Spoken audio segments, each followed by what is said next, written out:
کیا حالت نجاست میں قرآن، زیارات، دعائیں وغیرہ کی تلاوت کی جا سکتی ہے؟ دیکھیں، فقہی طور پر اگر آپ بات کروں میں کہ شرعاً و فقہاً حالت نجاست میں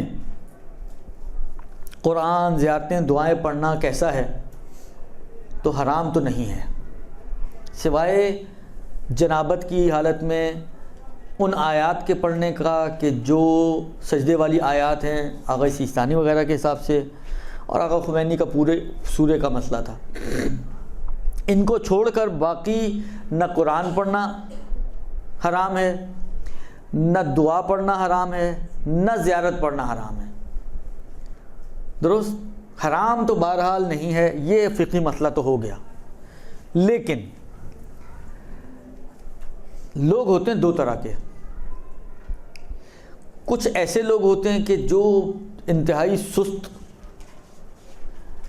ہو گیا تو ہو گیا اور رہ گیا تو رہ گیا، جوش میں جو کر لیا وہ کر لیا، جو رہ گیا وہ رہ گیا۔ کچھ ہوتے ہیں کہ نہیں، اتنے سست نہیں ہوتے، بالآخر اگر ابھی نہیں گیا تو تھوڑی دیر بعد کر لیں گے جا کے۔ درست؟ اب آپ پہلے دیکھیں کہ آپ کس کیٹیگری سے بلانگ کرتی ہیں۔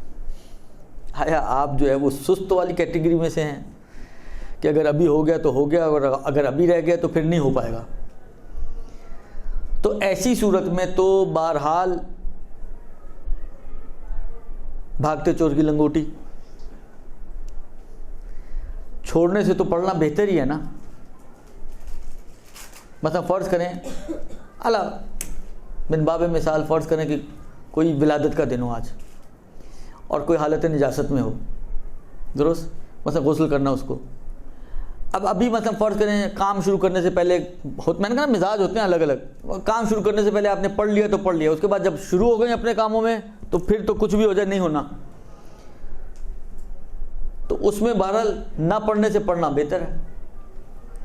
لیکن اگر کوئی ایسا ہو کہ اگر ابھی نہیں پڑھے گا تو 2 گھنٹے بعد پڑھ لے گا، 2 گھنٹے بعد نہیں پڑھے گا تو 4 گھنٹے بعد بالآخر پڑھ لے گا، تو بہرحال میرا مشورہ ایسے لوگوں کے لیے یہ ہے کہ جتنا زیادہ اہتمام کر کے پڑھیں، جتنا زیادہ طہارت و نجاست کا خیال رکھتے ہوئے پڑھیں، وہ ہائیلی ریکمینڈڈ۔ اگرچہ وجوب کی حد تک بہرحال نہیں ہے، لیکن اثرات ہیں اس کے اپنے، فوائد ہیں اس کے اپنے۔ آپ خود سوچیں، ایک شخص مثلا میں ہوں، درست؟ میں لیٹ کے قرآن پڑھ رہا ہوں، ٹانگ پہ ٹانگ رکھی ہوئی ہے، یوں قرآن پکڑا ہوا ہے، یا مثلا آج کل موبائل میں لیا ہوا ہے اور میں پڑھ رہا ہوں،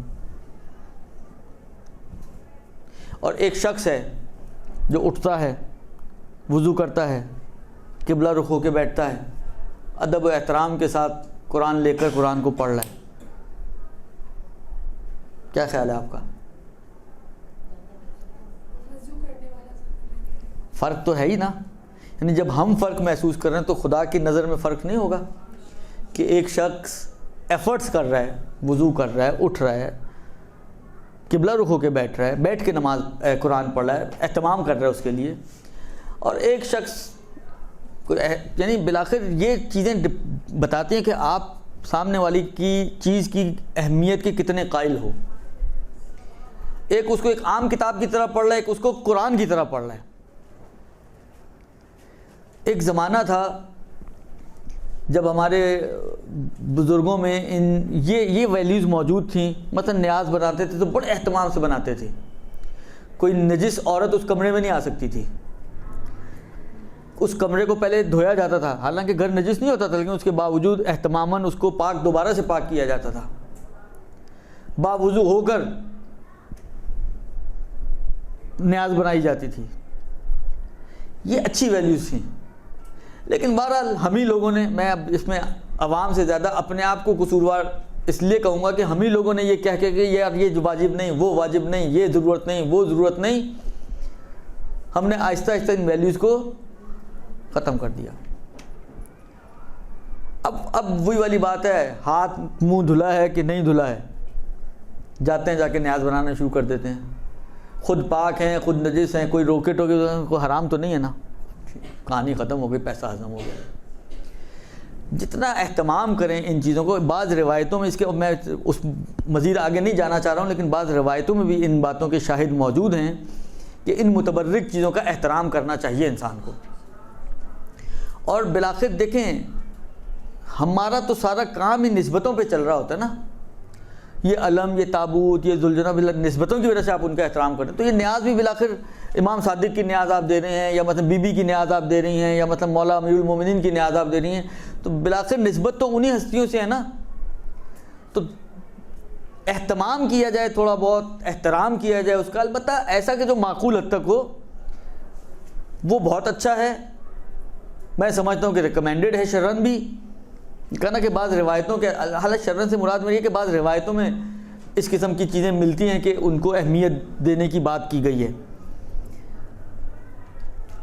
اور جہاں تک وجوب و حرمت کی باتیں ہیں تو بھلے واجب بھی نہیں ہے اور حرام بھی، یعنی واجب نہیں ہے کہ آپ یہ اہتمام کریں، اور نہ کرنا حرام بھی نہیں ہے. آپ جس طرح ہیں اسی حالت میں آپ قرآن پڑھیں، آپ زیارتیں پڑھیں، آپ دعائیں پڑھیں. جو صرف پابندی ہے وہ یہی ہے کہ حرم میں جا کر معصومین کے اور اس کمرے میں آپ نہیں بیٹھ سکتے ہیں، لیکن آپ بہرحال زیارت پڑھ سکتے ہیں، آپ دعائیں پڑھ سکتے ہیں، آپ سب کچھ کر سکتے ہیں، کوئی حرج نہیں ہے.